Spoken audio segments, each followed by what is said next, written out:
Bu yerda tarjima kitoblarim ham bor ekan. Xotiralar, Bo'ronli dovon, Forrest Gump.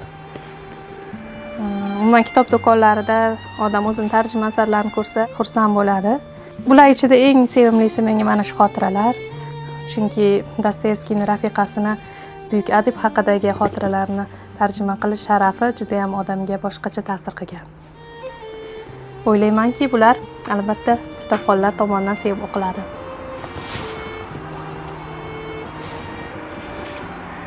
Assalomu alaykum bolajonlar. Men Nodira Begim Ibrohimova, yozuvchi va tarjimonman. Sizlar uchun ham atab tarjima qilgan kitoblarim bor. Bugun sizlar bilan kitob haqida gaplashamiz. Bolajonlar, bilasizmi? Men maktabdan chiqib qayerga borardim? Bolaligimda birinchi boradigan joyim bu kutubxona edi.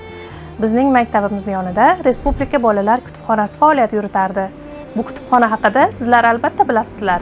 Hozir u juda ham rivojlangan, zamonaviy ta'mirlangan va juda ham yuzlab kitoblarga ega fondi boy kutubxona sanaladi. Xullas, men juda ham bir-biridan qiziqarli kitoblar bilan tanishdim va shu tariqa kitoblar olamiga kirib keldim. Birinchi o'qigan kitobim bu Xudoyberdi To'xtaboyevning Sariq devni minib asari bo'lgan. Lekin bu asar maktabda juda ham kichkina parcha tarzida berilgan. Buni to'liq shaklini qayerdan topsam ekan deb juda ko'p izlanganman va bir kuni tog'amni eski yerto'lasidan ana shu kitobni topib olganman. Xuddi Hoshimjon sehrli qalpoqchani topib olgandagi quvonch menda ham bo'lgan, chunki ana shu sarg'ayib ketgan eski kitobni topib olib, men nihoyat uni to'liq variantini o'qib chiqqandan keyin kitobga qiziqishim, kitobxonlikka kirib kelishim boshlangan.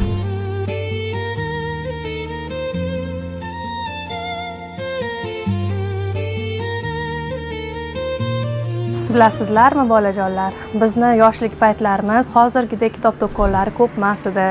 Hozirgidek kutubxonalar, kitobxonlikka qiziqtiradigan loyihalar juda ham kam edi. Biz kitoblarni asosan ota-onamizdan so'rab olardik. Ota-onamning kichkina kutubxonasi bor edi. Ana shu yerda kitoblarni qayta o'qiganimdan ko'pchiligi yod bo'lib ketgandi. Ayniqsa O'tkir Hoshimning Ikki eshik orasini yelimlab, juda ham ehtiyot qilib 3-4 marta qayta o'qib chiqdim. Sababi aytganimdek, u paytda kitoblar juda ham kam edi. Men esimda hali yosh edim, maktabda o'qirdim. Dostoyevskiyning Telba degan katta semiz romanini topib olib, shuni o'qiganman. Lekin to'g'risini aytaman, o'sha payt hech nima tushunmaganman, chunki bu asar albatta kattalar uchun bo'lgan. Shuning uchun ham sizlarga maslahatim, hozirda kitoblarga qarasangiz yosh belgisi qo'yiladi. 12+, 16+, 18+, ana shu belgilarga ahamiyat bilan qarang. Sizni dunyoqarashingizni kengaytiradigan asarlar albatta yosh darajasiga qarab o'qiladi.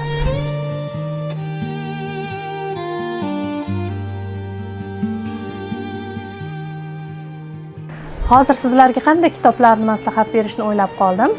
Birinchi bo'lib o'zim tarjima qilgan Roald Dahlning Mehribon dev degan asarini tavsiya qilardim. Bu kitob do'konlarida mavjud. Bilasizlarmi, biz devlarni qo'rqinchli, yovuz deb hisoblaymiz, lekin bu asardagi dev juda ham mehribon bo'ladi. Bundan tashqari, sizlarga Gulliverning sayohatlari, Suv ostiga 80 mil kabi fantastik asarlarni ham tavsiya qilardim. Shuningdek, o'zimizning ijodkorlardan Xudoyberdi To'xtaboyev, Anvar Obidjon, Kavsar Turdiyeva, Zulfiya Mo'minova, Tozagul Jumanova kabi yozuvchilarimizni yangi kitoblari chop etilyapti, shularni ham tavsiya qilgan bo'lardim.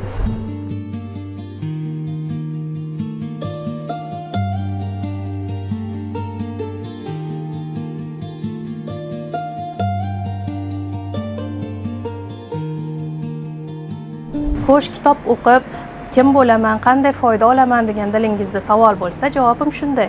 Kitob sizga bu ko'rinmas qanotlardir. Shu qanotlar kitobni ikki pallaga ochganingizda, yelkangizda turgandek, dunyo bo'ylab sayohat qilayotgandek, vaqt va zamon makonni unutib, o'tmishga qaytgandek, kelajakni ko'rgandek bo'lasiz. Har qanday kasb egasi kitob o'qish kerak. Siz bankir bo'lasizmi, harbiy bo'lasizmi, diplomat bo'lasizmi, hammasining zamirida bu kitob turadi. Demak, nima qilishimiz kerak? Kitob o'qishimiz kerak. Hoziroq shu dasturdan so'ng o'zingizga sevimli kitobni tanlash uchun albatta kutubxonaga boring, kitob do'konlarini sayr qiling va dam olish kunlarini, ta'tillarni mazmunli o'tkazish uchun o'zingiz uchun ro'yxat tuzing. Kitoblarni tanlang, o'qing va o'rtoqlaringiz bilan muhokama qiling.